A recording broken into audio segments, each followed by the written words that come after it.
venait là, on était chez nous, tu sais.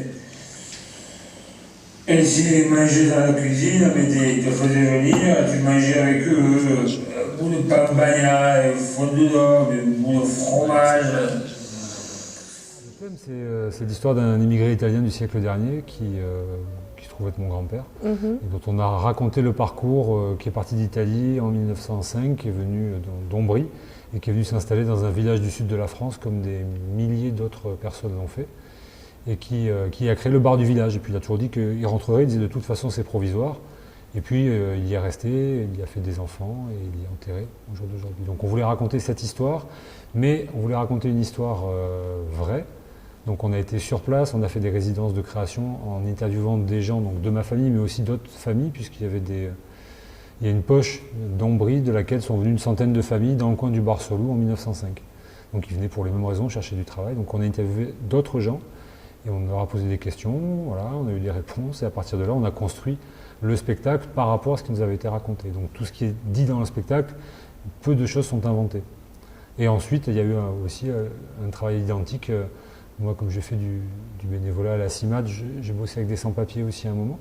Donc on a croisé aussi des histoires par rapport à ça, plus récentes, toujours en voulant les présenter sous l'angle unique de l'émotion.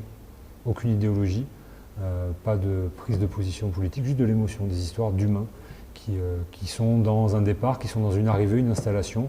C'est pas forcément négatif, ça on l'a découvert aussi en travaillant avec les Italiens comme avec d'autres. C'est toujours... Il y a plein d'espoir, il y a plein de gaieté, il y a plein de joie, il y a plein de rire.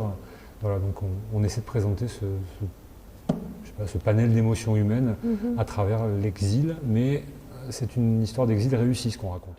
Une limonade, 2 cafés, voilà, très bien, 2 cafés, stretto, ça ne te manque pas, c'est bon, le c'est, voilà, très bien, 2 cafés, parfait. Ça continue à faire le pain, vous pouvez le faire vous si vous voulez. Prenez les ingrédients, faites-le. Les vins, ça va, tu as vu tout le monde, tu as servi, ça va. Faire du théâtre et transporter un univers particulier auprès de gens là où il n'y a pas de théâtre.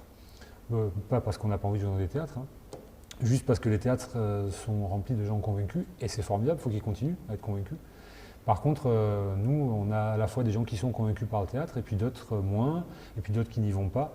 Et c'est ce mélange-là qui nous plaît, cette capacité qu'a le théâtre de réunir des gens le temps d'un moment, d'un espace, d'une soirée. Donc oui, il y a que de l'humain à l'intérieur de ça, il n'y a que ça qui nous intéresse. Et surtout après un échange aussi avec le public, après le spectacle, qu'est-ce qu'on vous a rapporté à travers ces échanges? Quel a été votre ressenti? Mon ressenti moi je suis touché par la dame qui vient de partir il y a 2 minutes et qui me raconte qu'elle a vécu la même histoire que la mienne, sauf qu'elle est beaucoup plus âgée que moi, puisque son grand-père est venu aussi. Elle parlait de sa grand-mère qui cachait les bijoux pour marcher et pour grimper le mont Viso et redescendre de l'autre côté. Ça, c'est des histoires qu'on a beaucoup, quoi. Il y a beaucoup de gens qui ont connu l'exil. Alors, c'est beaucoup l'exil italien, mais il y a aussi des Espagnols, il y a des Portugais, il y a des Maghrébins, il y a des gens de tout pays qui ont traversé, ou quelqu'un dans leur famille qui ont traversé, qui viennent nous voir et nous parler de ça, et qui sont touchés par cette histoire-là.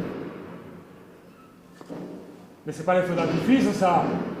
Non, ça c'est les bombes, c'est la guerre, c'est la Deuxième Guerre mondiale, ça recommence. La guerre, bon sang.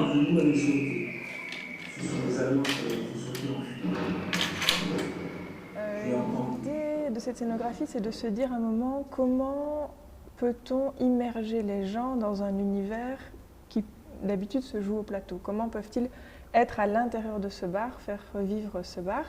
Et donc l'idée, c'est de dire mais ils vont être aux tables. Et déjà, ils vont être aux tables avec ce que comporte chaque table. Donc le bar avec ses cartes, avec sa bouteille de vin, avec la craie, l'ardoise sur laquelle il faut écrire, dans la cuisine, tout ce qu'il va falloir utiliser pour faire des pains bagnas et pour voilà tout simplement. Et puis à la terrasse, de quoi jouer aux boules. Et pour ça, il fallait pouvoir dessiner comme un petit cône de lumière pour chaque entité. Ce qui veut dire que quand leur espace prend vie, c'est cet espace-là qui s'anime quand il s'éclaire, et ça s'éclaire également dans la valise. Donc quand en maquette, on voit la pièce, par exemple, du bar s'allume, de la même manière, à la table bar, les gens qui sont autour de la table bar, sont dans cet espace et ça s'allume. Avec trop de lumière, chaque lumière aurait bavé sur tous les autres espaces, donc c'est vraiment le fait d'aller d'un à l'autre et de recréer ces petits espaces qui existaient vraiment dans le bar d'Amédée. Elle s'est arrêtée à Maggiore, que moi que je vivais là. Et que je l'ai entendu la nouvelle, et qu'elle s'est transformée en rumeur. Et la rumeur, elle disait qu'Amédée, c'était le plus grand chacal de toute la création, qu'il avait abandonné une femme et un enfant tout seul après la guerre. La nouvelle, elle disait que non, personne ne l'avait dit, il ne pouvait pas savoir. La nouvelle, elle disait que si, que quand même, il aurait dû savoir, et que aussi, et c'était devenu quelqu'un de malhonnête, et que le cordonnier, c'était un bon métier, mais attention, patron de bar, non, et peut-être qu'il possédait tous les bals de la Côte d'Azur, et aussi que tellement il était malhonnête, qu'il avait oublié que c'était un cordonnier, qu'il était devenu un parvenu, oublié d'où il venait, que maintenant, il paraît qu'il faisait le faux monnayeur, et que c'était un des plus gros faux monnayeurs de toute la Côte d'Azur. Et la nouvelle, elle disait aussi que c'était mon grand-père. Et qu'il prenait enfin un visage humain. Alors, moi, je crois que le mieux, quand on veut vraiment savoir la vérité, c'est d'écouter personne. Alors, qu'est-ce que j'ai fait, c'est que je suis parti de Maggiore, moi aussi. Je suis allé jusqu'au bar sur le loup. Et puis, là,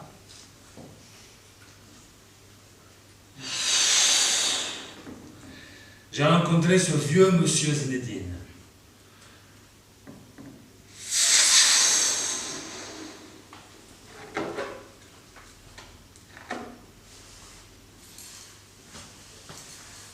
Et je lui ai demandé qui était mon grand-père. Et je leur raconte les vrais Amédée, le meilleur ami de tout le village, le rigolo derrière le bar, le timide devant les femmes.